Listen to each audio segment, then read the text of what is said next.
Bien, buen día. Les saluda el profesor Adrián Flores. Vamos a dar inicio con un interesante tema que son las características de los seres vivos en la clase de biología para estudiantes de décimo grado. Muy bien, vamos a continuar. Las características de los seres vivos, iniciamos con una pregunta que es muy importante y que a la vez no tiene una definición específica, que es la palabra vida, ¿verdad? No tiene una definición sencilla como tal, pero sí se reconocen ciertas características que tienen los seres vivos como tal, como la capacidad de crecer, responder a estímulos y reproducirse. Tenemos dentro de las características de los seres vivos que todos los seres vivos tienen la misma estructura básica, la cual es la célula, que es la unidad estructural y funcional de los seres vivos. Dentro de los organismos tenemos unicelulares, que solo tienen una célula como la ameba, y pluricelulares como la planta de roble. Tenemos el crecimiento, está definido por tres definiciones, que es el crecimiento por aumento de la masa viviente, y el crecimiento aumentado por el número total de células, y el crecimiento por asimilación, que es producto de los nutrientes que absorbemos de los alimentos que consumimos. Tenemos la reproducción.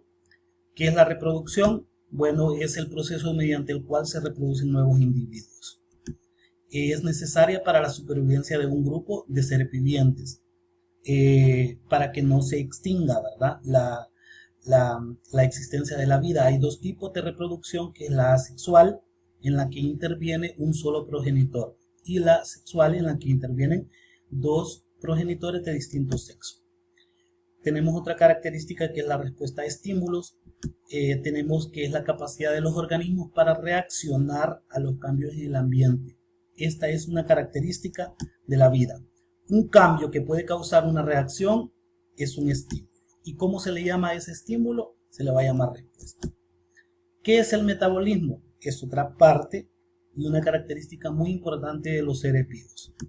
Es la suma de todas las actividades químicas que se llevan a cabo en un ser vivo.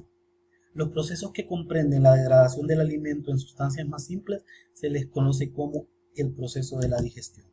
Tenemos otra parte, que es la respiración, que comprende los procesos degradativos, por lo que la mayoría de las células obtienen energía. La síntesis incluye los procesos metabólicos mediante los cuales los seres vivos combinan sustancias simples para formar sustancias más complejas. Pueden apreciar en la imagen, tenemos un músculo, tenemos un organelo de la célula, que es la mitocondria, de la cual se obtiene el ATP mediante los alimentos que consumimos, y pueden ver que los atletas están realizando una función, por ejemplo, correr, y en el caso del ciclismo, realizar esa actividad deportiva. Tenemos los niveles de organización biológica, que vamos a definir que los seres vivos obedecen a las leyes de la física y de la química. Están constituidos por los componentes químicos, átomos y moléculas.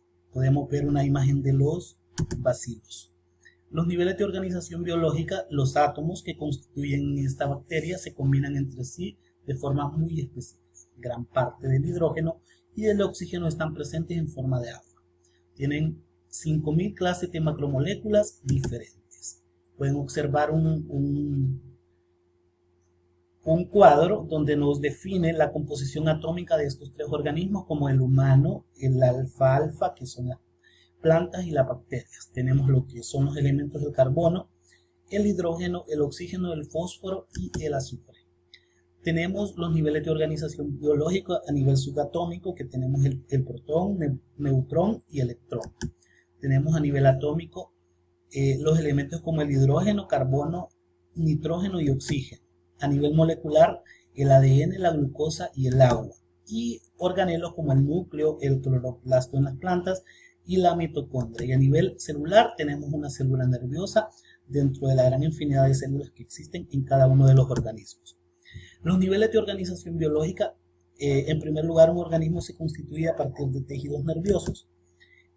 Luego los órganos como el cerebro, ¿verdad? Tenemos los sistemas como el sistema nervioso, sistema digestivo, el sistema óseo. Y por último el organismo, en este caso tenemos el venado cola blanca, que es nuestro mamífero nacional que representa la fauna de nuestro país.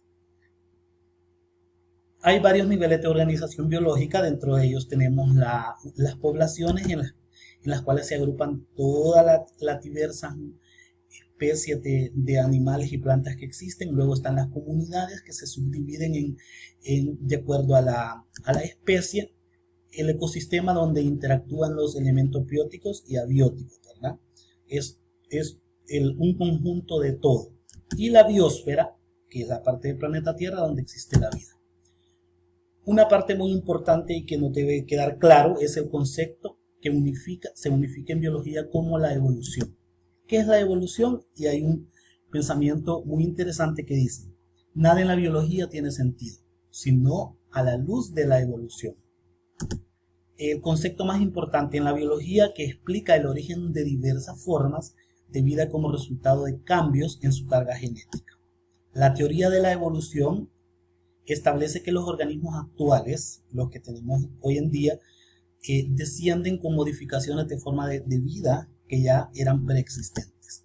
¿Quién propuso esta teoría? La propuso Charles Darwin, donde él menciona que los efectos ambientales conducen al éxito reproductivo diferencial en individuos y grupos de organismos.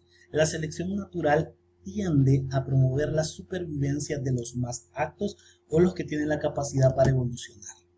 Podemos apreciar el ejemplo de una jirafa. En este caso, sobrevivirían únicamente los animales que tienen cuello largo para poder alimentarse y adaptarse a los cambios donde se encuentran. La teoría de la evolución se da por 3 procesos naturales, según Darwin y Wallace, en el siglo XIX. Número 1 dice que la variación genética entre los miembros de una población, la herencia de estas variaciones y la selección natural, que es supervivencia y reproducción de organismos más adaptados. Pueden ver la evolución del Homo sapiens. Bueno, esto ha sido todo por el día de hoy. Les agradezco su atención. Que tengan un feliz día.